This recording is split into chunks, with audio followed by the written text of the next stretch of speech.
మిగతావన్నీ కూడా చిన్నవే. ప్రపంచం లోపల దేశభక్తి ముందు అన్ని చిన్నవే. మనం ఏం చేస్తున్నాం దేశానికి అనేది ఆలోచిస్తే ఎవరు ఆలోచించినా కూడా అర్థమయ్యే విషయమే కదా అది.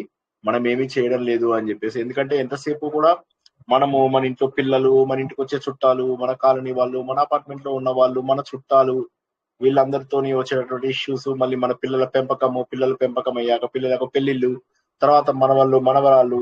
ఎక్కడ దేశం గురించి ఆలోచించే సమయం ఏది?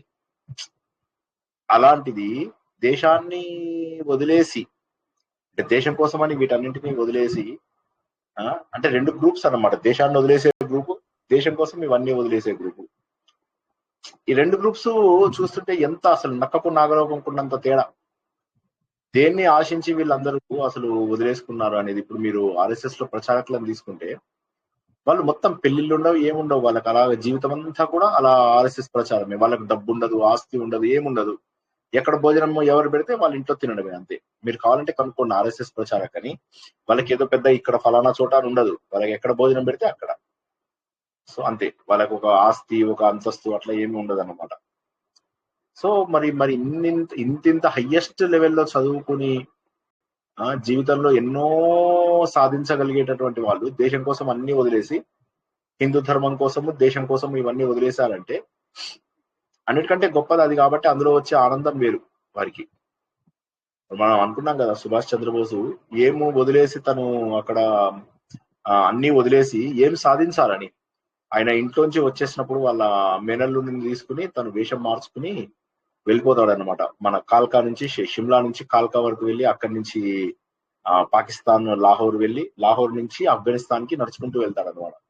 వెళ్తున్నప్పుడు ఆ మట్టిని చూసి, ఆ మట్టిని, ఆ కొండల్ని చూసుకుంటూ అంటాడు, ఈ ఫ్రీడమ్ కదా నాకు కావాల్సింది, ఈ స్వేచ్ఛ కదా కావాల్సింది అని అంటాడు. మరి ఆయనకి ఏం తక్కువ?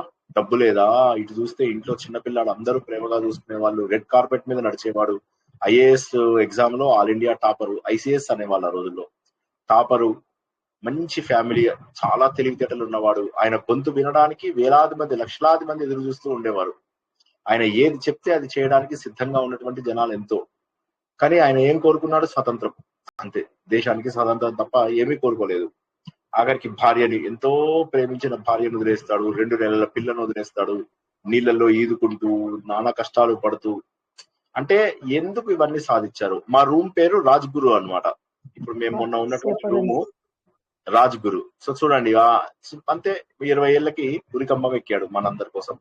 ఇవాళ మనం అందరము ఇలా కూర్చుని మాట్లాడుతున్నాము అంటే ఎంతమంది శవాల మీద మనం కూర్చొని మాట్లాడుతున్నాం, ఎంతమంది త్యాగాల మీద మనం ఇలా ఉన్నామనేది అర్థం చేసుకుంటే అయిపోయింది. మనకు దేశం గురించి భక్తి ఎప్పుడు వస్తుంది? మనకు ఒకసారి గతం చూసుకున్నట్లయితే మనకు గుర్తొస్తుంది దేశం పైన జరిగినటువంటి దండయాత్రలు, దేశం మన సంస్కృతి పైన జరిగినటువంటి దండయాత్రలు. వారు ఆ రోజుల లోపల మన రిసోర్సెస్ అన్ని పట్టుకుపోయి మన జనాలు లక్షల్లో చచ్చిపోతుంటే ఊరుకునే వాళ్ళు తెలుసా? ఈ క్షామం అంటారు కదా, ఫ్యామిన్, కరువు కాటకాలు అవి వచ్చినప్పుడు 2 లక్షల మంది, 3 లక్షల మంది, 5 లక్షల మంది అలా చనిపోయి రోడ్ల మీద అలా పడిపోయేవాళ్ళు. ఎలా అంటే మనము చూస్తాం కదా, ఇలా ఎముకలన్నీ ఇదైపోయి చచ్చిపోయినటువంటి జంతువులను చూస్తాం కదా, అలా మనుషులందరూ అలా చచ్చిపోయి కనిపిస్తూ ఉండేవాళ్ళు. వెస్ట్ బెంగాల్ కెళ్ళి ఎక్కువ ఉన్నారు కదా సార్, అది వివేకానంద అది కూడా. మరి అంత దారుణంగా మన రిసోర్సెస్ తీసుకుని, మన డబ్బు తీసుకుని, మన పరిశ్రమలను నాశనం చేసి, మన వ్యక్తులతోటే మనకి ఎగెనిస్ట్ గా కొట్లాడించి, మన పోలీసులతోటే మనకు ఎగెనిస్ట్ గా చేయించి, మన వ్యక్తులనే మనకి ఎగెనిస్ట్ గా నిలబెట్టి మన నాగరికత, మన సంస్కృతి 2 కూడా నాశనం చేశారు. నాగరికత అంటే మనం కనిపించే పద్ధతినే నాగరికత అంటారు. సంస్కృతి అంటే మన మూలం, మన వాల్యూస్ ఏవైతే ఉంటాయో అవి 2 కూడా నాశనం చేయడానికి ప్రయత్నం చేశారు. ప్రపంచంలో అన్ని సంస్కృతులను నాశనం చేశాము, భారతదేశాన్ని ఎందుకు నాశనం చేయలేదు? లార్డ్ మెకాలే ఒక సమయంలో అంటాడన్నమాట, ఏమనంటే వీళ్ళకి ఏముందండి, ఇండియన్స్ కి చదువు లేదు, సంధ్య లేదు, గాలిగాళ్ళు వీళ్ళందరూ, వాళ్ళ మొత్తం సాహిత్యాన్ని కలుపుకుంటే మన లైబ్రరీ లోపల ఒక చిన్న షెల్ఫ్ లో పెట్టేంత సాహిత్యం కూడా లేదు వీళ్ళకి, వీళ్ళను మనం ఎడ్యుకేట్ చేయాలి అని చెప్పేసి ఇటువంటి రిపోర్ట్ ఇస్తాడు ఆయన. ఏమని చెప్తారు? మరి ఆ రోజుల లోపల నిజం చెప్పాలంటే మనకు అందరికీ స్కూల్స్ ఉండేవి, ఆడపిల్లలకు చదువులు ఉండేవి, ప్రతి ఒక్కళ్ళకు విద్య ఉండేది. ధరంపాల్ అని చెప్పేసి ఆయన సర్వేలు చేస్తే ఆ రోజుల్లో అందరూ విద్యావంతులే మరి భారతదేశంలో. కానీ వాళ్ళ విద్యా విధానం తీసుకొచ్చి మన విద్యా విధానం పైన దెబ్బలు కొట్టి మనందరి యొక్క సంస్కృతిని నాశనం చేసి వాళ్ళు అలా చేశారు. మరి ఇవన్నీ ఎవరు ఆలోచిస్తారు? ఇప్పుడు మనం ఇంకా ఇంత మాత్రం సమయం కూడా మనము ఎవరినైతే స్మరించుకోవాలో, ఎవరి వల్లైతే మన జీవితం ఇంత మాత్రము మనము గడపగలుగుతున్నామో వారిని వారి గురించి మనం ఆలోచించకపోతే ఎందుకిక మన జీవితం? ఒక్కసారి ఆలోచించండి. ఇవాళ మనమందరం ఇలా కూర్చుని కావలసినట్టుగా ఒక ఐపీఎల్ చూస్తున్నాము. తర్వాత ఒక సినిమా చూస్తున్నాము. ఇంట్లో కూర్చొని కావాల్సిన వస్తువులు తింటున్నాము, తెప్పించుకుంటున్నాము. వీటన్నిటికీ కూడా కారణం ఎవరు అంటే కొంతమంది త్యాగాలు చేశారు. జీవితాలు త్యాగం చేసి నిలబడ్డారు కాబట్టి ఇంత మాత్రం. ఒక్కసారి నిజంగా త్యాగం చేసేవాళ్ళు, దేశభక్తి ఉన్నవాళ్ళు పక్కకు తప్పుకుంటే ఏం లేదు. మన జీవితాలు పెద్దగా నడవవు. ఏముంది? వాళ్ళు ఎలా అయితే బెంగాల్ లోపల రోడ్ల మీద పడిపోయి శవాలన్నీ పడిపోయాయో అలా పడిపోతాం ఎంతసేపు.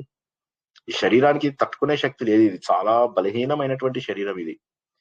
ఇది ఆకలిని తట్టుకోలేదు, నిద్రని తట్టుకోలేదు, చలిని తట్టుకోలేదు, వేదనని తట్టుకోలేదు.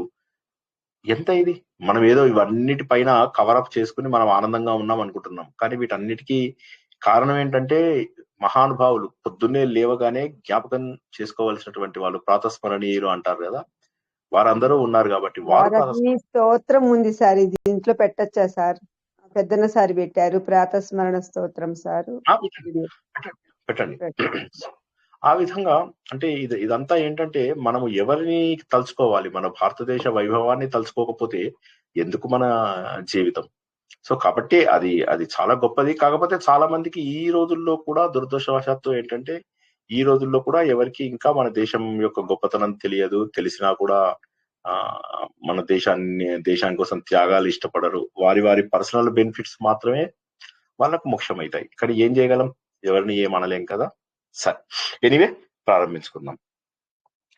అంతరాయతి విరూపశాంతయే శాంత పావనమచింత్య వైభవం తం నరం వపుషి కుంజరం ముఖే మన్మహే కిమపి తుందిలం మహః వసుదేవసుతం దేవం కంసచానూరమర్దనం దేవకీ పరమానందం కృష్ణో వందే జగద్గురుం శ్రీకృష్ణో వందే జగద్గురుం.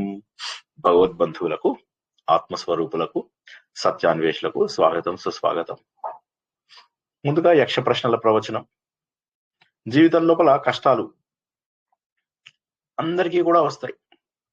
అయితే మనకు వచ్చినటువంటి కష్టాలని ఇవే పెద్ద కష్టాలు, వీటి ద్వారా మన జీవితంలో జరగరానటువంటి అపాయం జరిగింది, పెద్ద ప్రమాదం జరిగింది అని అనుకుంటూ నిరంతరము కూడా బాధపడుతూ ఒక వ్యక్తి తన దగ్గర ఉన్నటువంటి గొప్ప విషయాలను, పాజిటివ్ విషయాలు ఏవైతే ఉంటాయో వాటిని గుర్తించకుండా నిరంతరము కృంగిపోతూ కనిపిస్తూ ఉంటాడు.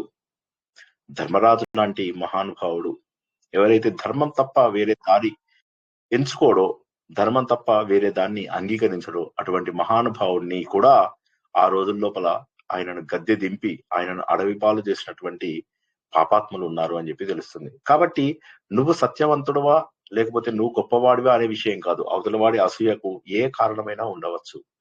అవతలవాడు నీ మీద పగబట్టడానికి ఏ కారణమైనా ఉండవచ్చు. నేను మంచివాడినే కదా అనేటటువంటి భావన ఉండకూడదు. నేను మంచివాడిని, నేను మంచిదాన్ని, నన్ను అందరూ ఇలా అంటారు, అలా అంటారు అని చిన్న చిన్న వాటికి బాధపడుతూ ఉంటామే. ఒక్కసారి ఆలోచిస్తే పంచపాండవుల పరిస్థితి ఏమిటి? ఎంత ఘోరాతి ఘోరంగా ఉంది పంచపాండవుల పరిస్థితి. రాజ్యాన్ని కోల్పోయారు.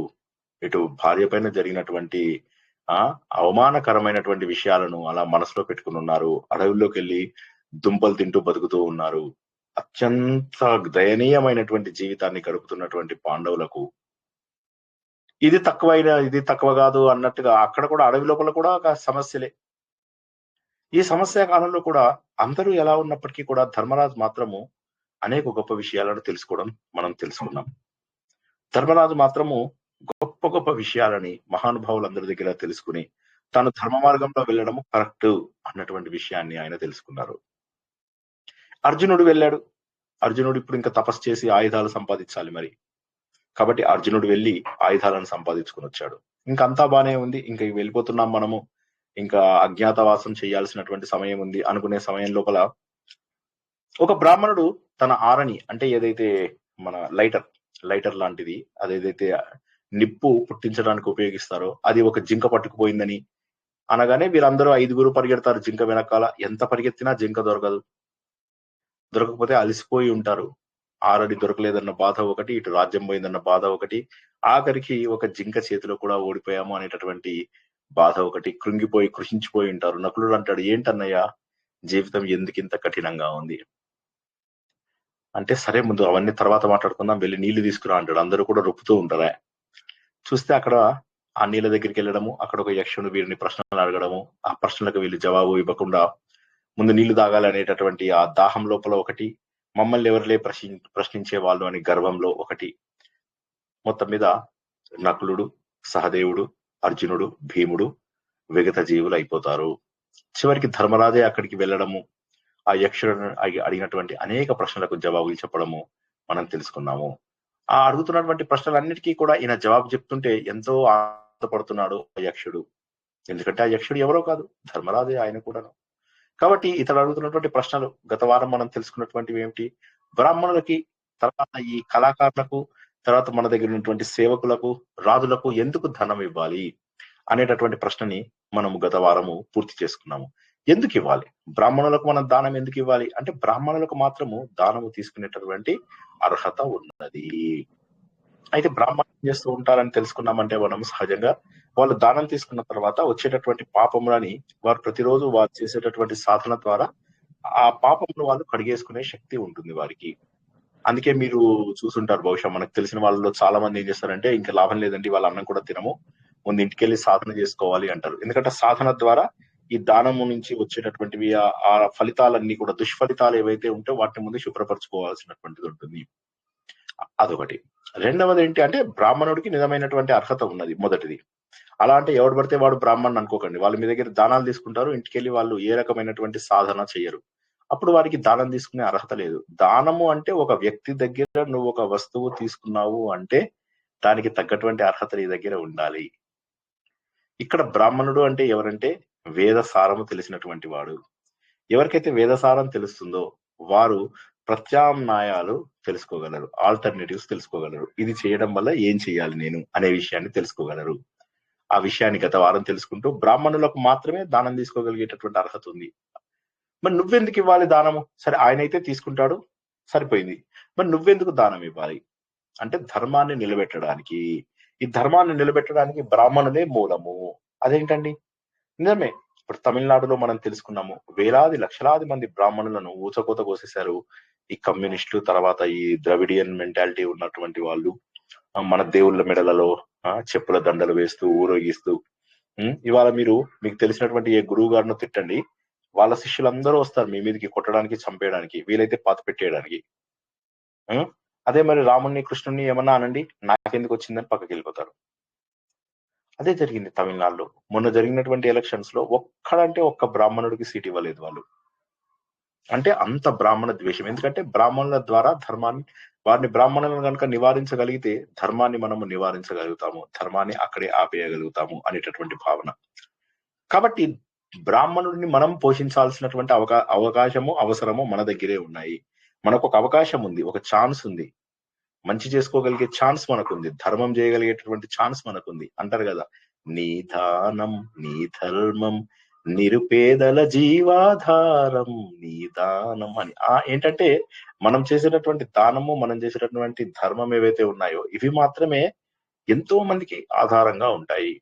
ముఖ్యంగా బ్రాహ్మణులలో పేదరికము ఎక్కువ ఉండడం వల్ల వారికి మనం చేసేటటువంటి ఈ సహాయం అంటే, ధర్మాన్ని కాపాడే వారికి ఎంతో కొంత వృథా భక్తిగా మనం చేసేటటువంటి సాయాన్ని ధర్మము అంటాము. కాబట్టి బ్రాహ్మణుడికి ఎందుకు సహాయం చెయ్యాలి అంటే, ధర్మం కోసము అని చెప్పేసి ధర్మరాజు చెప్పడము, దానికి యక్షుడు సంతోషపడతాడు.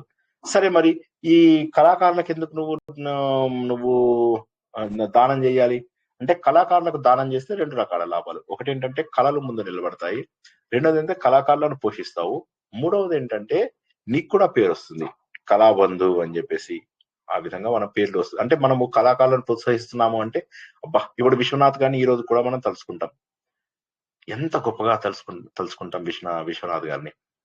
ఈ రోజుకు కూడా ఆయన సాగర సంగమం సినిమా లోపల ఆ మొదటి సీన్ ఏదైతే ఉంటుందో, నాట్య మయూరి అని చెప్పి అనగానే ఆఫీస్ కి పిలిపించి కమల్ హాసన్ ని తిట్టాలనుకోవడము, ఆయన ఆ అమ్మాయిని డాన్స్ చేయమండము, తర్వాత తను అన్ని రకాల నృత్యాలు చేసి వెళ్ళడము, ఇది చూస్తే కళ్ళు చెమర్చని వాళ్ళు ఉంటారా?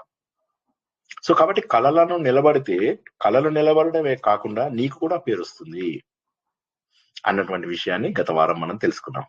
ఇక మరి మన ఇంట్లో ఉన్నటువంటి సేవకులకు ఎందుకు డబ్బు ఇవ్వాలి? ఎందుకంటే వారి పోషణ మన జీవితంలో ముఖ్యమైనటువంటిది. మనను నమ్ముకున్న వాళ్ళ యొక్క జీవితము సక్రమంగా వెళ్ళాలి. ఇదే మనము శ్రీమంతుడు సినిమా లోపల కూడా గత వారం తెలుసుకున్నప్పుడు చెప్పుకున్నాం. మనను నమ్ముకున్నటువంటి వ్యక్తి తన కూతురు పెళ్లి చేయాలి అనుకున్నప్పుడు అతనికి మనం డబ్బు ఇవ్వకపోతే ఎలాగా? ఇన్నేళ్ల పాటు తన జీవితంలో పూర్తి భాగాన్ని మన కంపెనీ కోసం ఇచ్చేశాడు కదా, అతని కూతురు పెళ్లికి మనం ఇవ్వకపోతే ఎలాగా? ఎక్కడికి వెళ్తాడు అన్నారు. ఇది సరైనటువంటి ఆలోచన దృక్పథము. మనని నమ్ముకున్నటువంటి వారికి ఖచ్చితంగా భృతిని కల్పించాలి.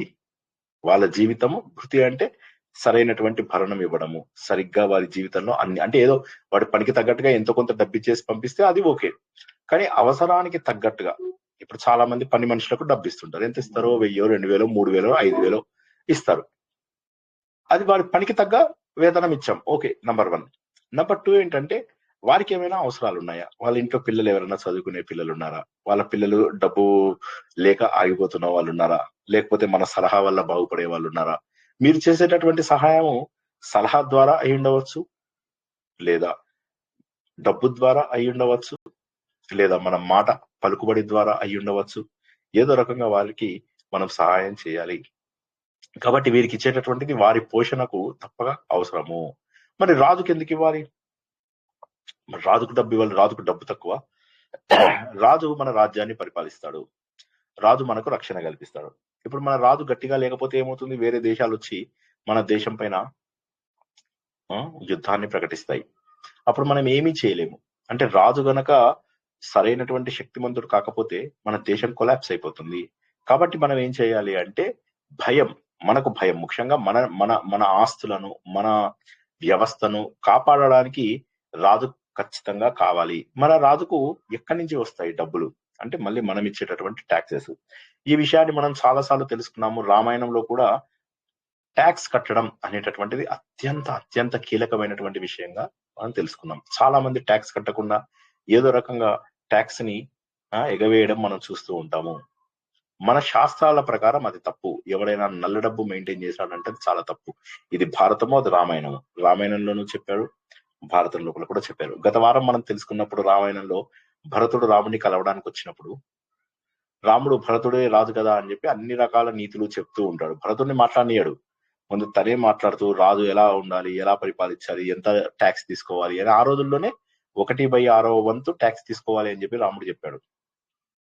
సో దీన్ని బట్టి ఏమర్థమవుతుంది అంటే ట్యాక్స్ కట్టడం అనేటటువంటిది ఖచ్చితము. ఎందుకంటే రాజు నిన్ను కాపాడుతాడు. కాబట్టి ఆ భయం ఏదైతే ఉందో ఆ భయం రాజ్య రక్షణ కోసము, శిక్షల నుంచి తప్పించుకోవడం కోసము, ప్రభుత్వానికి కట్టవలసినటువంటి పన్నులు, ఇవన్నీ ఏవైతే ఉంటాయో ఇవి మనము వదులుచుకోలేము. గవర్నమెంట్ డిపార్ట్మెంట్స్ ఇలా రన్ అవుతాయి, మనం ఇచ్చేటటువంటి ట్యాక్స్ల ద్వారానే రన్ అవుతాయి. కాబట్టి ఖచ్చితంగా ప్రతి ఒక్కరూ కూడా ట్యాక్స్లు కట్టవలసిందే అన్నటువంటి విషయాన్ని మనము గత వారం తెలుసుకున్నాం. ఇక ఈ వారము కొత్త విషయాలని తెలుసుకుందాం. ఈ వారం కూడా చాలా చక్కటి శ్లోకాన్నే తెలుసుకుంటాం అన్నమాట. ఏంటి అసలు అంటే ఇక్కడ మనము ఈయన చాలా చక్కటి ప్రశ్న అడుగుతూ ఉంటాడు. కేన స్విద్ తాప్యతే లోకః కేన స్విద్ ప్రకాశతే కేన త్యజతి మిత్రాని కేన స్వర్గం న గచ్చతి. ఇక్కడ మనం గుర్తించినట్టయితే కేన దాప్యతే లోకః, కేన అంటే తృతీయ విభక్తి. దేని చేత? దాప్యతే ఆవరింపబడుతుంది, కప్పబడుతుంది. లోకః ప్రపంచము. ఈ ప్రపంచం అంతా దేని చేత కప్పబడుతోంది? ఇప్పటి వరకు ఆయన అడిగినటువంటి ప్రశ్నలు వేరు. ఇప్పుడు అంటే ఒక వ్యక్తి లౌకికంగా సాధించవలసినటువంటి ప్రశ్నల గురించి అన్ని కూడా అడిగేశాడు ఆయన. ఇప్పుడు ఏంటంటే ఆత్మజ్ఞానం వైపు వెళ్తున్నట్టుగా మనకు అనిపిస్తూ ఉంటుంది. ఆయన అడుగుతున్నటువంటి ప్రశ్నలు చాలా అద్భుతమైన ప్రశ్నలు. సూర్యుడి యొక్క గమనం నుంచి మొదలెట్టి మనం జీవితంలో మనకు ముఖ్యులని ఎలా కాపాడుకోవాలి, మన జీవితంలో ఏమేమి ఆచరించాలి, ఇవన్నీ తెలియజేస్తూ ఇప్పుడు మెల్లమెల్లగా ఆత్మబోధ వైపుకు ఉన్నటువంటి ప్రశ్నలను కూడా అడగడం ఆయన ప్రారంభించాడు అని చెప్పి తెలుస్తుంది మనకు. ఏమంటున్నాడు? దేని చేత ఈ ప్రపంచం అంతా కూడా కప్పబడి ఉంది? దేని చేత ప్రకాశము కనిపించకుండా పోతోంది? దేని చేత త్యజతి మిత్రాని, మిత్రులను వదిలేస్తున్నాడు ఒక వ్యక్తి. మరి మిత్రులు అంటే మనకు అత్యంత ఆత్మీయులు మిత్రులు, మరి వారిని ఎందుకు వదిలేస్తున్నాడు ఒక వ్యక్తి? కేన స్వర్గం న గచ్చతి, స్వర్గం ఎందుకు వెళ్ళలేకపోతున్నాడు ఒక వ్యక్తి? యక్షుడు అడుగుతున్నాడు అన్నమాట. ఏంటి లోకమంతా దేనితో ఆవరింపబడి ఉంది? ఈ లోకమంతా కూడా ప్రకాశం ఏదైతే ఉందో ఆ ప్రకాశం దేని చేత ఆపబడుతుంది? దేని చేత మిత్రులని మనం వదిలేస్తున్నాము? దేని చేత మనము స్వర్గానికి చేరుకోలేకపోతున్నాము? అయితే ఇక్కడ ధర్మరాజు తడుముకోడు.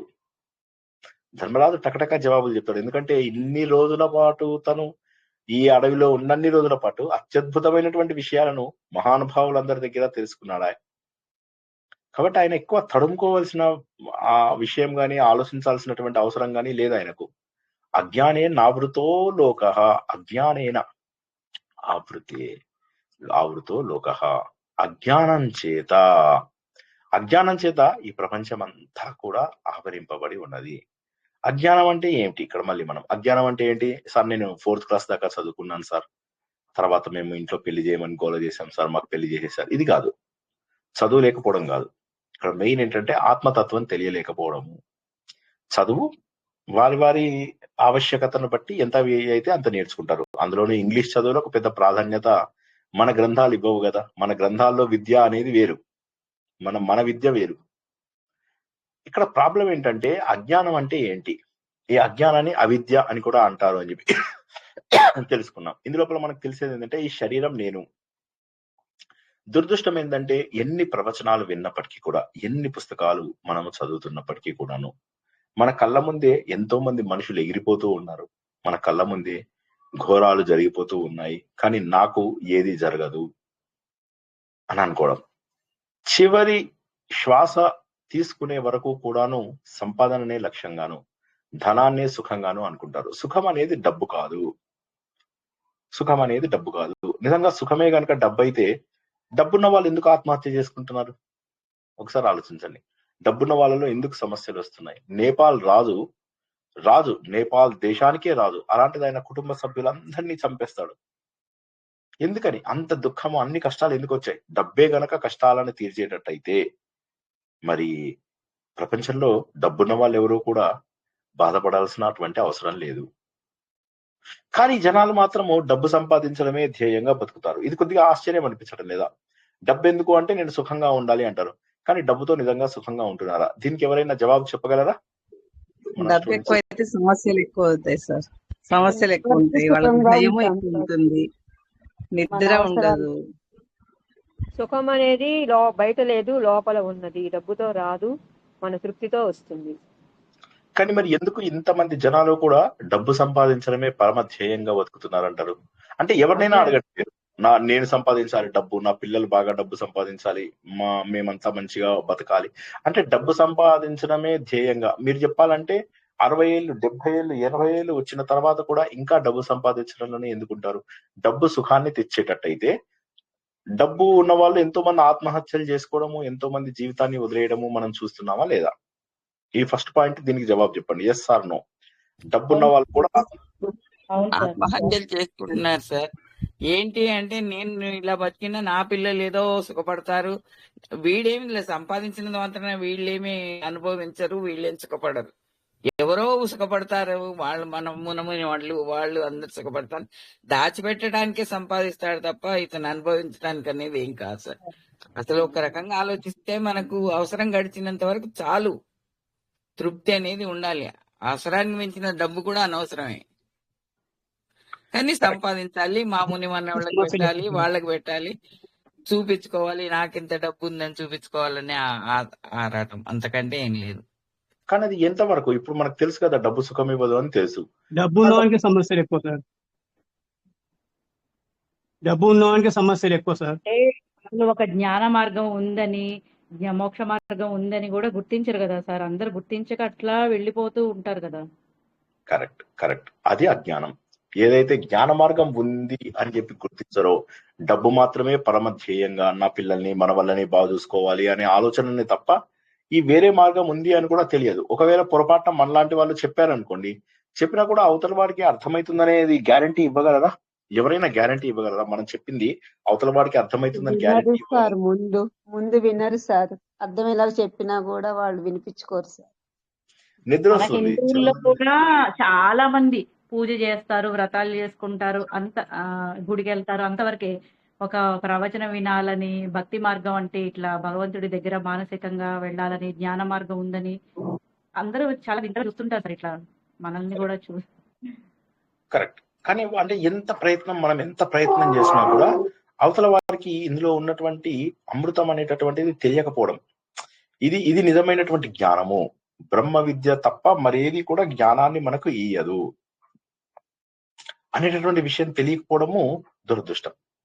ఒకవేళ చెప్పినా కూడా అవతల వాళ్ళకి అర్థమవుతుందా? మీరు ఒకసారి 2 సార్లు 10 సార్లు చెప్పినా కూడా మళ్ళీ వాళ్ళకు మోహం తగ్గుతుందా? వాళ్ళకు డబ్బు పైన కాంక్ష తగ్గుతుందా? లేదు. డబ్బు మాత్రమే నాకు సుఖం ఇస్తుంది. ఈ దేహము, ఈ దేహంతో ఏర్పడినటువంటి అనేక దేహాలు, వీటినే మనం ప్రాముఖ్యతగా చూసుకుంటాం. కానీ ఒక్కసారి కూర్చుని ఆలోచించగలిగితే ఈ డబ్బు ఎంతవరకు, ఈ డబ్బు నాకు కనిపిస్తున్నటువంటి ఎంతో మంది శరీరాన్ని వదిలేసి వెళ్ళిపోతున్నారు. మరి నాకు తెలిసినటువంటి వారందరూ కూడా, జై శ్రీరామ్ ఏమనుకోవద్దు, కోట్లాది రూపాయలను ఇక్కడే వదిలేసి వెళ్ళిపోతున్నారు, శరీరాన్ని ఇక్కడే వదిలేసి వెళ్తున్నారు. వాళ్ళని కనీసం పట్టించుకోరు. మన చుట్టాలలో చూడలేదా? మన స్నేహితులలో చూడలేదా? కాబట్టి డబ్బు అనేది శాశ్వతమైనటువంటి ఆనందాన్ని కలిగించదు. ఈ శరీరం కూడా ముడతలు పడిపోతూ ఉంటుంది. ఈ శరీరం లోపల ఎంతో అందంగా ఉన్నటువంటి ఈ శరీరము కాలక్రమేణా కృషించిపోతుంది, అందవిహీనంగా తయారవుతుంది. ముసలితనంలో ఎవరు అందంగా ఉంటారు? ఒకసారి 50 ఏళ్ళు దాటిన తర్వాత ఎవరు అందంగా ఉంటారు? అప్పుడు దానికి కూడా మనం రకరకాల బట్టలు కొనుక్కుని, రకరకాల వస్తువులు కొనుక్కుని, రకరకాల మేకప్లు చేస్తుంటే ఈ శరీరము ఎంత సహిస్తుంది? కాబట్టి శరీరాన్నే నేను అనుకోవడము, ధనాన్నే నా జీవితంలో పరమావధి అనుకోవడము, కోరికలనే నా జీవితంగా అనుకోవడము, ఈ కోరికలు తీరడం కోసం అని చెప్పేసి భగవంతుని నిరంతరము కోరికలు అడుగుతూ ఉండడం. దేవుడా, నాకు ఈ కోరిక తీర్చు, నాకు ఆ కోరిక తీర్చు, నాకు ఇట్లా చెయ్యి, అట్లా చెయ్యి. అండ్ దురదృష్టం ఏంటంటే ప్రవచనకర్తలలో ఇటువంటి వాళ్ళు ఎక్కువ ఉండడం మనం చూస్తూ ఉంటాం. ప్రవచనకర్తలు కూడా ఈ మార్గాన్ని చాలా ఎంకరేజ్ చేస్తారు. ఇది చేస్తే అమ్మవారు ఇలా ఫలితం ఇస్తుందో తెలుసా అనుకుంటూ చెప్తూ ఉంటారు. నేను ఒక ప్రవచనకర్తతో వెళ్ళాను. ఆ ప్రవచనకర్తకి సెకండ్ పర్సన్ ఎవరైతే ఉంటారో అతను స్టేజ్ మీద నిలబడి ప్రతిరోజు అనౌన్స్మెంట్స్ ఇవ్వడము, అన్ని మాట్లాడడం, ఇవన్నీ చేస్తుండేవారు. ఆయన తన కొడుకో కూతురుకో పిల్లలు పుట్టాలని చెప్పేసి, ఆయనకి 70 ఏళ్ళు ఎంతో, వృద్ధుడు. ఆయన నేను కొండెక్కుతానని చెప్పేసి, కొండ నడిచెక్కుతానని చెప్పి మొక్కుకున్నాడు. జస్ట్ ఇమాజిన్ చేయండి, 70 ఏళ్ల వ్యక్తి ఒక కొండ ఎక్కి వెళ్ళడమే. అంటే కోరికలు ఎక్కడి వరకు వెళ్ళిపోతున్నాయో కోరికలు చూడండి. తప్పని కాదు. ఇప్పుడు తర్వాత ఒకవేళ పొరపాటున తీరింది అనుకోండి ఆ కోరిక, ఆయన మెట్లెక్కి 10 మందికి చెప్తాడు, నేను వెంకటేశ్వర స్వామిని కోరిక కోరుకున్నాను, నాకు తీరింది అనగానే మిగతా వాళ్ళు రెడీగా ఉంటారు. ఇప్పుడు కనుక మనం సార్, అది వాళ్ళు గొప్ప అనుకుంటారు సార్, త్యాగం చేసాము అనుకుంటారు. గమ్మత్ ఏంటంటే అది ఇంకోటి ఏంటంటే, వాళ్ళకి మేము ఇంత చేశాం కాబట్టి మాకు దేవుడు మాకు ఇస్తున్నాడు, నన్ను చాలా గుర్తించాడు భక్తుడు, దేవుడు నన్ను భక్తుడుగా గుర్తించాడు, నేను అందరిలోకి గొప్ప భక్తుని. ఈ దేవుడికి ఇంత అవసరమా? కోట్లాది కోట్ల జీవరాశులలో మనం ఎంత, మన బతికెంత? మనని మనం ఎవరో తెలుసుకుని ఆయన స్థాయిలోకి వెళ్ళడం మన పైన ఉన్నది, కానీ భగవంతుడికి ఏం అవసరం? రామ్ గోపాల్ వర్మ ఒక చిన్న ఇంటర్వ్యూలో చెప్తాడు, దేవుడికి ఏం సంబంధం ఇవన్నీ అంటాడు. అది రామ్ గోపాల్ వర్మని మనం ఎంత నెగటివ్ గా చూసినప్పటికీ కూడా ఒకసారి ఆయన ఆలోచన దృక్పథాన్ని చూస్తే అతను అంటాడు, ఏముంది కోట్ల జీవరాశులలో మనం ఏంటి, మన గురించి ప్రత్యేకంగా చూస్తాడా? తను వాళ్ళ అమ్మమ్మని ప్రవచనాలకి వాటికి వీటికి తీసుకెళ్తే ఆ ప్రవచనాలలో అంటాడు, ప్రవచనకర్తకి ఎంతో కొంత తెలుసుండవచ్చు, కానీ ఆ వింటున్న వాళ్ళలో ఇది వినడం వల్ల మాకేదో పుణ్యం వస్తుంది అన్నటువంటి వాళ్ళే ఎక్కువ మందిట, కానీ ఆయన చెప్తున్న మాటలు అర్థం చేసుకుందామనే వాళ్ళు లేరుట అక్కడ. ఎవరినైతే ఇది తీసుకెళ్లాడు రామ్ గోపాల్ వర్మ, వాళ్ళ అమ్మమ్మనో నాయనమ్మనో, ఆవిడ కూడా ఆవులించడం మొదలెడుతుందో ఆవిడకి ఒక్క మాట అర్థం కావట్లేదు. గమ్మత్ ఏంటంటే రామ్ గోపాల్ వర్మకి అర్థమవుతున్నాయి అన్ని, ఆ ప్రవచనకర్తను చెప్పేవి, కానీ వాళ్ళ అమ్మమ్మకి అర్థం కావడల్లా. తనను తాను భక్తురాలు అనుకుంటుంది. అంటే ఇక్కడ ఏమవుతుందంటే, అజ్ఞానం అనేటటువంటిది పూర్తిగా ఆవరించేసింది ప్రపంచాన్ని. కాబట్టి ఏమవుతుందంటే జీవితంలో ఈ పోరాటమే నడిచిపోతూ ఉంటుంది. మనకు సమయం లేదు అంటాం. ఇప్పుడు మన 15 రోజుల పాటు RSS ట్రైనింగ్ కి వెళ్ళారు. ఇందులో వెళ్ళిన వాళ్ళలో ఒక్క ఒక్క రూపాయి ఎవరికి రాదు. మళ్ళీ మేమే డబ్బు కూడా మాకు ఒక ఫీజు ఉంటుంది అనమాట. ఫీజు కూడా కట్టాలి ట్రేడింగ్ కి. చాలా తక్కువ ఫీజు ఉంటుంది, 1000 రూపాయలు అట్లా ఉంటుంది. ఆ 1000 రూపాయలు మేమే కట్టాలి. ప్లస్ వాళ్ళు ఇచ్చినటువంటి ఊరుకు వెళ్లాల్సినటువంటి బాధ్యత మళ్ళీ మనదే. ఆ ఊరు వెళ్లాల్సినటువంటి ఖర్చులన్నీ మనమే పెట్టుకుని వెళ్ళాలి. తర్వాత సెల్ ఫోన్ ఉండదు, ల్యాప్టాప్ ఉండదు. కాబట్టి మన పని గాని, మన విషయాలు గాని వీటన్నింటికి కూడా మనం ఫుల్ స్టాప్ పెట్టుకోవాలి. ఫ్యామిలీకి దూరంగా ఉండాలి, టీవీకి దూరంగా ఉండాలి. అక్కడ పొద్దున్నే లేవాలి, వేరే వాళ్ళు మనల్ని గట్టిగా మాట్లాడుతుంటే వినాలి. ఇది మామూలు త్యాగం కాదు కదా. ఇంత 15 రోజుల పాటు త్యాగం చేయగలిగే వాళ్ళు ఎవరుంటారు? తన్ మన్ ధన్, మనస్సు ద్వారా, తన్ శరీరం ద్వారా, ధన్ డబ్బు రూపేనా త్యాగం చేసి నేర్చుకోవాలి. ఎంతమందికి అంత టైం ఉంటుంది? కాన్లే ఇప్పుడు మా ఇంట్లో ఏదో ప్రోగ్రామ్ ఉంది వస్తామంటే రారంటారు వాళ్ళు. ముందు ఇప్పుడు అక్కడికి వెళ్ళాలి అంటే ఈ పోను గంట రాను గంట చేయాలి చాలాసార్లు అంటారు వాళ్ళు. ఎవరికి తెలుసుకోవాలి అనేటటువంటి ఇది కూడా ఉండదు. వాళ్లకు కోరిక తీరేదైతే తప్ప దేవుడు గుర్తు రాడు. 50,000 దేవాలయాలు నిత్య పూజలకు దీపానికి లేనివి ఉన్నాయి మనకు తమిళనాడులో అని చెప్పి గతంలో తెలుసుకున్నాం. సో అలాంటిది నిత్య దీపానికి కూడా అవి నోచుకోలేదు అంటే మన వీళ్ళందరూ ఏంటి? అందులో ఒక్క దేవాలయాన్ని పట్టుకుని ఈ దేవాలయానికి వెళ్ళిన వాళ్ళందరికీ కోరికలు తీరుతాయని ప్రచారం చేయండి. రెండో రోజు చూడండి ఎక్కడెక్కడి నుంచో జనాలు వచ్చి చేరుకుంటారు. కాబట్టి ఈ కోరికలే నాకు ఈ జన్మకు సుఖంగా ఉండడానికి కావలసినటువంటివన్నీ తీరాలి అంటే ఇవాళ ఉన్న కోరిక మళ్ళీ రేపు కొత్త కోరిక వస్తుంది. ఇవాళ చదువు కావాలి, రేపేంటి పెళ్లి కావాలి, పెళ్ళైన తర్వాత పిల్లలు కావాలి, పిల్లైన తర్వాత పిల్లల అభివృద్ధిలోకి చెందాలి, పిల్లల అభివృద్ధిలోకి చెందిన తర్వాత పిల్లలకు ఉద్యోగాలు రావాలి, పిల్లలకు ఉద్యోగాలు వచ్చిన తర్వాత వాళ్ళకి పెళ్లిళ్ళు చేయాలి, మళ్ళీ వాళ్ళకి పెళ్లి చేసిన తర్వాత వాళ్ళకి మనవరాల్లో పుట్టాలి, పుట్టిన తర్వాత మళ్ళీ వాళ్ళు కూడా బాగా ఉండాలి. ఇవన్నీ అయిపోయిన తర్వాత అందరూ నన్ను గౌరవించాలి. ఇక ఇది తప్ప వేరేదేది లేదా? సో దీన్ని అజ్ఞానం అంటారు. ఈ అజ్ఞానం చేత ఈ ప్రపంచం అంతా కూడా ఆవరించబడి ఉంది. అవిద్య అంతే, ఇంకేమీ లేదు. అవిద్య తప్పితే ఇంకేమీ లేదు, అవిద్య తప్పితే ఇంకేమీ లేదు. ఉపనిషత్తులు కూడా అవే చెప్తున్నాయి. అన్నిటికీ కారణం అవిద్య. ఎందుకంటే నిజాన్ని, సత్యాన్ని మనం గుర్తించలేకపోతున్నాము. ఏదైతే తాత్కాలికం అంటే టెంపరరీ వస్తువు ఏదైతే ఉందో దానిని మనము శాశ్వతంగా భావిస్తూ ఉంటాము. ఈ రోజుల్లో మనకు సమాచారం చాలా ఉంది. మరి నిజం చెప్పాలంటే ఈ రోజుల్లో ఎవరైనా శ్రద్ధగా ఒక విషయాన్ని తెలుసుకోవాలి అంటే చాలా సులభంగా తెలుసుకోగలడు. ఉదాహరణకి నేను ఇండియాకు వచ్చిన రోజుల్లో ఇంటర్నెట్ ఇంత అంటే ఆ రోజుల్లో కూడా చాలా పాపులరే, ఇంత విరివిగా జ్ఞానానికి సంబంధించినటువంటి విషయాలు దొరికేవి కాదు. అవి దొరుకుంటే బహుశా నేను వచ్చేవాడిని కాదేమో ఇండియాకి. ఆన్లైన్ ప్రవచనాలు, ఆన్లైన్ లో ఒక సిస్టమేటిక్ వేలో చదువుకోవడం, ఇవన్నీ ఈ రోజుల్లో ఉన్నాయి, ఆ రోజుల్లో లేవు. మరి ఈ రోజుల్లో నిజంగా నేర్చుకోవాలి అనుకునే వాడికి ఎంత మెటీరియల్ ఉందో చెప్పలేము అసలు. కానీ ఆ సమాచారం తీసుకుంటున్నాడు కానీ అందులో జ్ఞానాన్ని తీసుకోవడానికి ఎవరు ఇష్టపడడం లేదు. మీకు కావలసినటువంటి ప్రతి వస్తువు మీకు యూట్యూబ్ లో దొరుకుతుంది. నా ప్రవచనాలే కాదు, నాకంటే కూడా గొప్ప అద్వైతులు ఎంతో మంది ఉన్నారు, గొప్ప గొప్ప గొప్ప అద్వైతులు ఉన్నారు.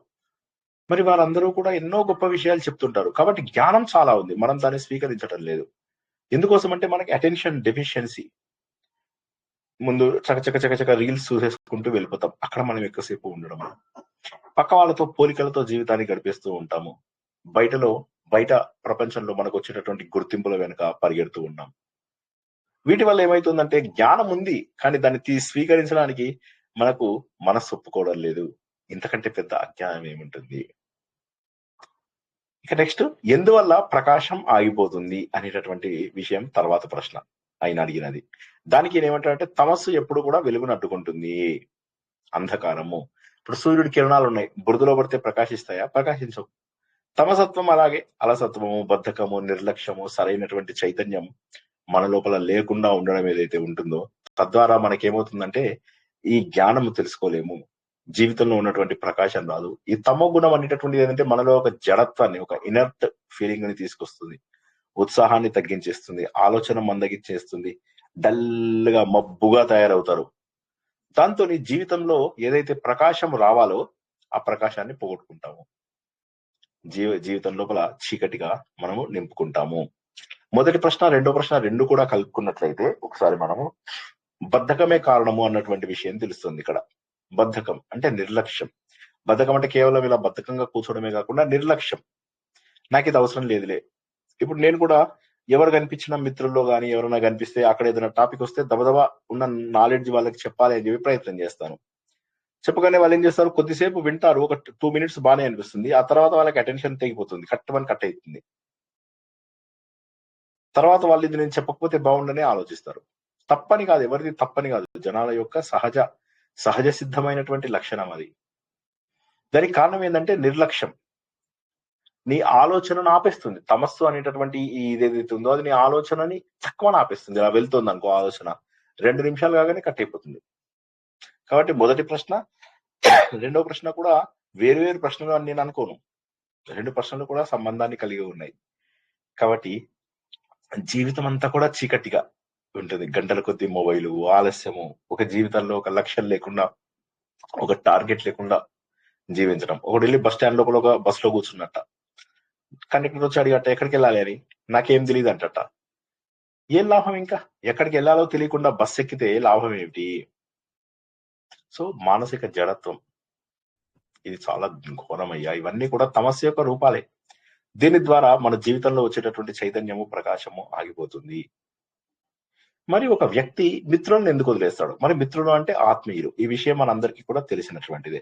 ఆత్మీయులు, వీడు నాకు ఇంత, వాడు నాకు గొప్ప, వీడు నాకు గొప్ప, ఇన్ని మాట్లాడుకుంటూ ఉంటాం.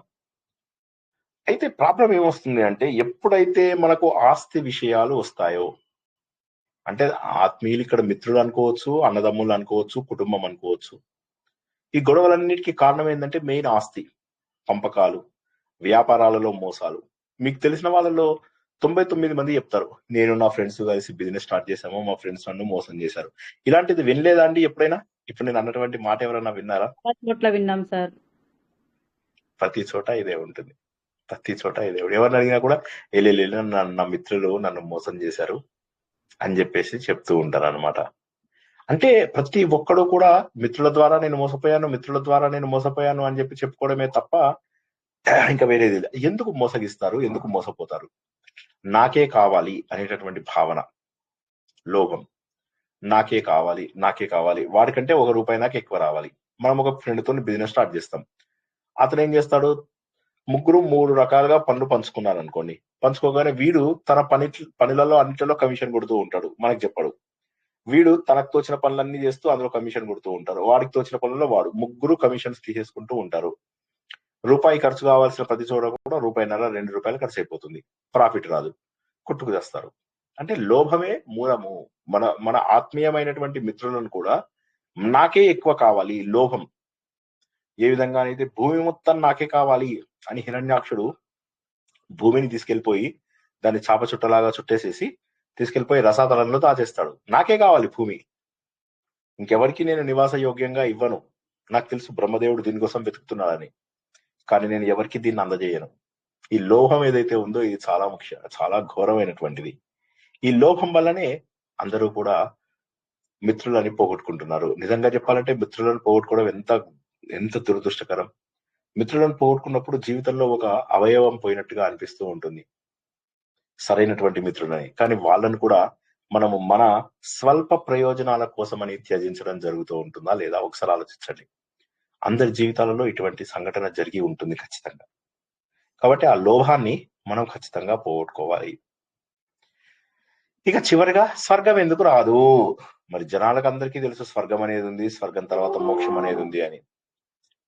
ఆ స్వర్గం రాకపోవడానికి నా కారణం ఏం చెప్తారంటే, సంగాత్ స్వర్గం న గచ్చతి. సంగాత్ అంటే సంగము, అటాచ్మెంట్, వేరే వాళ్ళతో కలవడము, బంధమే బంధనము. బంధాలు పెట్టుకుంటూ ఉండేసరికి ఏమవుతుంది, బంధాల ద్వారా మనం తప్పులు చేస్తూ ఉంటాము. ఆసక్తి ఇక్కడ పెరిగిపోతూ ఉంటుంది. ఈ ప్రపంచంలో ఉన్నటువంటి వస్తువుల పైన మనకు ఆసక్తి పెరిగిపోతూ ఉంటుంది. ప్రతిదానికి అతుక్కుపోతూ ఉంటాము, మమకారం పెరిగిపోతూ ఉంటుంది. బంధాలు ఎప్పుడైతే ఉంటాయో అప్పుడు మనకు కావలసినటువంటి మోక్షం గానీ స్వర్గం గానీ వచ్చేటటువంటి అవకాశం లేదు. ఎందుకంటే మనం ఇప్పుడు ఫర్ ఎగ్జాంపుల్ నేను నా పిల్లాన్ని బాగా చదివించాను అంటే దేవుడు అప్ప చదివించవా, చలో విని తీసుకుపోయి స్వర్గానికి పంపిరా అంటాడా? లేదా వైఫ్ వెళ్ళి మా ఆయనకు మంచిగా భోజనం పెట్టానండి నేను, కాబట్టి నాకు పుణ్యం బోల్డంత వచ్చింది, నన్ను స్వర్గానికి పంపించానంటే అరే మస్తు చెప్పిందిరా ఈమె, పోయి తీసుకెళ్లి స్వర్గానికి పడే అంటాడా? దేవుడు అనడు. కాబట్టి బంధం ద్వారా వచ్చేటటువంటిది ఏది కూడా మనకు స్వర్గాన్ని గాని మోక్షాన్ని గాని అందజేయదు. ఇందులో ఏమైపోతుందంటే మనము భగవద్గీత లోపల కూడా తెలుసుకున్నాం, సంగాత్ సంజాయతే కామః. కామం వస్తుంది, ఆ కామంలోంచి క్రోధం వస్తుంది, క్రోధం నుంచి స్మృతి భ్రంశం అవుతుంది, బుద్ధి నాశనం అవుతుంది అని చెప్పేసి చెప్పాడు. కాబట్టి అన్నిటికీ మూల కారణం ఏంటంటే అవసరం లేని వయసు లోపల అనవసరమైనటువంటి లంకెలు తగిలించుకోవడము, అనవసరమైనటువంటి అటాచ్మెంట్స్ పెంచుకుంటూ ఉన్నప్పుడు ఏమైపోతూ ఉంటుందంటే వాటికి మనం సమయం ఎక్కువ కేటాయిస్తూ స్వర్గానికి మనం దూరం అవుతాము. కోరికలకు, కోపాలకు, బాధలకు, మనశ్శాంతి దూరం అవడాలు ఇవన్నీ కూడా జరుగుతూ ఉంటాయి. కాబట్టి మనం అటాచ్మెంట్ అనేటటువంటిది వదిలేసి డిటాచ్డ్ గా మనం ఉండగలగాలి. అటువంటి పరిస్థితులలో మాత్రమే మనం ఆనందంగా ఉండగలుగుతాము. కాబట్టి చాలా చక్కగా చెప్తున్నాడు. అజ్ఞానము, తమస్సు, లోభము, సంగము 4 కూడా చెడ్డవే. అజ్ఞానం అనేది ఏదైతే ఉంటుందో అది బాహ్య ప్రపంచము నిజము అని చెప్పి చెప్తూ ఉంటుంది. తమస్సు ఏం చేస్తుందంటే దాన్ని అజ్ఞానాన్ని ప్రోత్సహిస్తుంది, ఆలస్యము, జడత్వము, డిప్రెషను వీటిని. లోభం అనేది ఏదైతే ఉంటుందో సంబంధాలని నాశనం చేస్తుంది. సంఘం ఏదైతే ఉంటుందో అనవసరమైనటువంటి ఆధారపడే జీవితాన్ని మనకు అలవాటు చేస్తుంది. వేరే వాళ్ళపైన మనము ఆధారపడే జీవితాన్ని అలవాటు చేసినప్పుడు వారి కోసం బతుకుతూ నిజమైనటువంటి అసలు సత్యాన్ని తెలుసుకోవడానికి మనం ఇష్టపడము. కాబట్టి ఈ విధంగా 4 చెడ్డ లక్షణాలు ఏవైతే ఉన్నాయో ఈ చెడ్డ లక్షణాలు మనని ప్రగతికి అవరోధాలుగా మిగులుతాయి. అజ్ఞానము, తమస్సు, లోభము, సంగము. చాలా అద్భుతమైనటువంటి జవాబుని తెలుసుకున్నాం. ఆత్మ సుఖము వీడిని ఆట కొరకు పాత్ర పోషణ చేసి సూత్రధారి విశ్రమించదని పాదం ఆశ్రయించి పరమ కరుణాంతరంగా శ్రీ పాండురంగా. జై శ్రీకృష్ణ. చాలా చక్కటి విషయాలను తెలుసుకున్నాను. ఎవరికైనా ఏమైనా ప్రశ్నలు ఉన్నాయండి? లేకపోతే మనము క్లుప్తంగా కిరాతార్జునీయం కూడా తెలుసుకుందాం. సులభంగానే ఉందా, కష్టంగా అనిపించిందా? ఈజీగా ఉంది సార్, ఈజీగా ఉంది. చివరి 4 ఒకసారి లోభం, సంఘం సార్ 4 చెడ్డ అజ్ఞానము, గుణాలు. తమస్సు, లోభము, సంగము చెప్పారు కదా సార్. ఇది తమస్సేమో అజ్ఞానాన్ని ప్రోత్సహిస్తుంది, లోభమేమో నాకే కావాలి అనే స్వార్థాన్ని చూపిస్తుంది, సంగము అనేది చెడుని వదిలేయమని. బంధాలు. సంఘం అంటే బంధాలను వదిలే, అనవసరమైన సంఘాలను కూడా మనం బంధాలు ఓకే సార్. బంధాలు పెంచుకుంటూ ఒక వయసు తర్వాత. Correct correct. ఒక వయసు వచ్చినా కూడా ఇంకా బంధాలు పెంచుకుంటూ మనవాళ్ళు, మనవరాళ్ళు, ఆప్యాయతలు, ఇంకా వాళ్ళకి ఉద్యోగాలు, వాళ్ళకి పెళ్లిళ్ళు, అవే ఆలోచనలు, ఇంకా బయటికి రాకుండా అక్కడే చుట్టుకొని పోతూ ఉంటాం కదా sir. Correct correct correct. Wonderful wonderful. ఇప్పుడు మనం కిరాతార్జునీయం గురించి తెలుసుకుందాము. ఒక్క నిమిషం.